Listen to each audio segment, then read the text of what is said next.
It's we're kind of going a little crazy here, but this week, or this month, it's going to be Mixology Mythbusters, where I attempt to kind of try to recreate recipes, the original recipes, versus their original bastardized counterparts.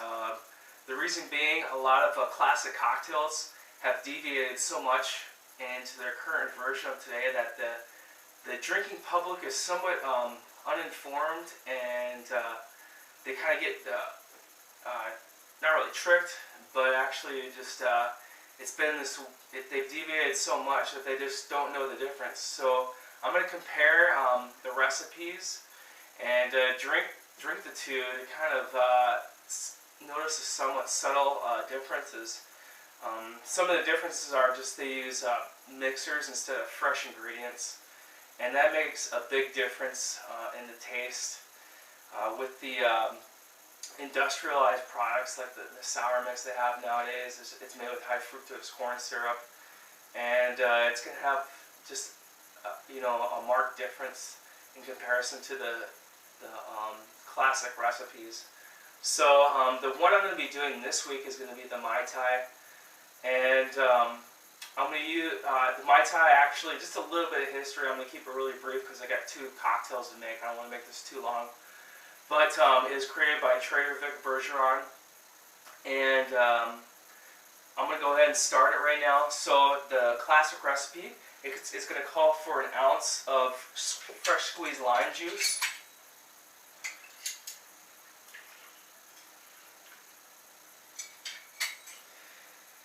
and a shortcut that they use nowadays is they're going to use a prepackaged sour mix. But that would constitute for the lime juice that they shortcut, the fresh squeeze. It doesn't take that long to squeeze a lime, really. And the next ingredient is going to be a half an ounce of simple syrup.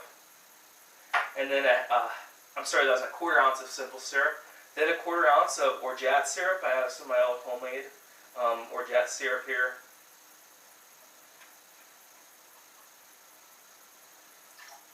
And I recommend you make your own. It's just fresher, it tastes a lot better too. And then it's going to be a half an ounce of orange curacao. And I'll try to mark some of the differences that they have in the recipes. In the recipe I'm showing for the contemporary version, it uses triple sec instead of orange curacao. That's the marked difference there. Moving on to the rums, which is a critical part.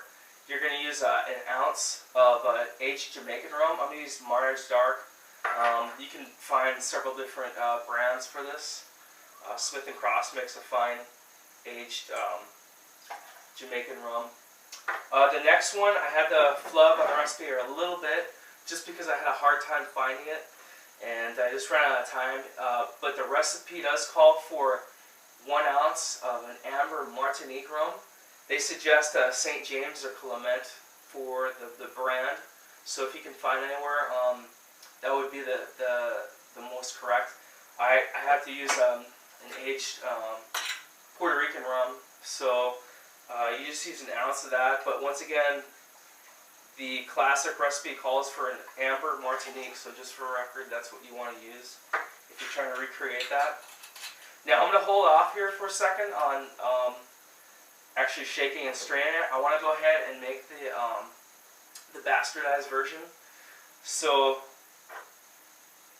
first of all, it's going to be built, and the classic recipe calls for it shaken and strained. So this is going to be a quicker version just because I just build it. It's going to be a half an ounce of triple sec. You build the liquors first. So the next ingredient is going to be half an ounce of cream de noix, or you can use almond type of liqueur, wherever you can find it. It's going to give it that red color. So half an ounce of that. Then you have an ounce of a light rum.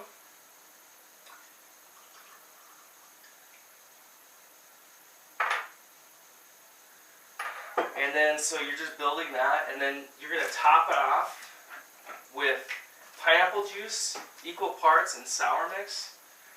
And I'm just going to approximate here on this.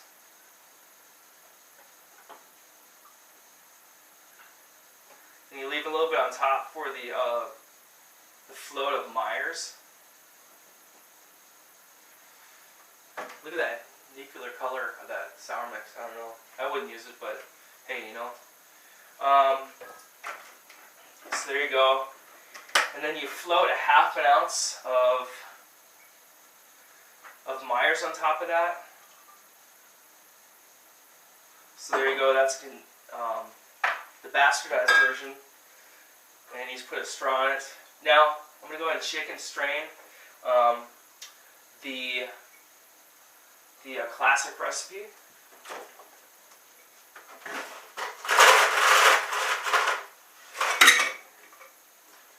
So that's another reason why this is better, I think, because as opposed to just building the drink, you get all the flavors combined when you shake and strain, so the method is better. The ingredients are better, so I think it's going to be a better drink. We'll find out here in just a second.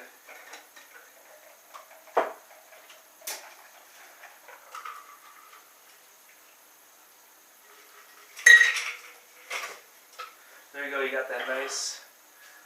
This one has kind of like a layered colors there. I don't know what's going on, but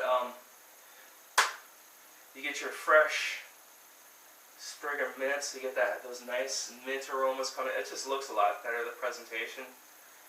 And I'm going to let you try this. I'm kind of afraid to try this one here just because the liqueurs are pretty much just sinking to the bottom. And then you probably got the rum in the middle there, and then you got the, I don't know, the juices, so it's, I don't know, maybe somebody could stir it around, but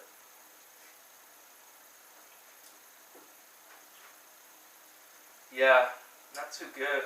I'm getting a lot of,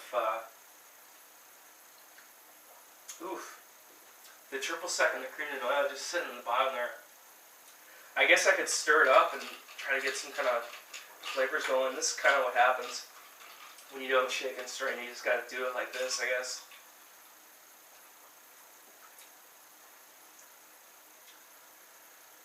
It's really sweet, really unbalanced, but yeah, I don't know. It's just I'm not feeling it. I don't know how people can drink that, but going to the classic recipe. Oh yeah, that's good. You get acidity, you get a little sweetness. The rums are just coming together really nicely. You can taste. You get a little of the orgeat syrup in there with the cloves and the cinnamon.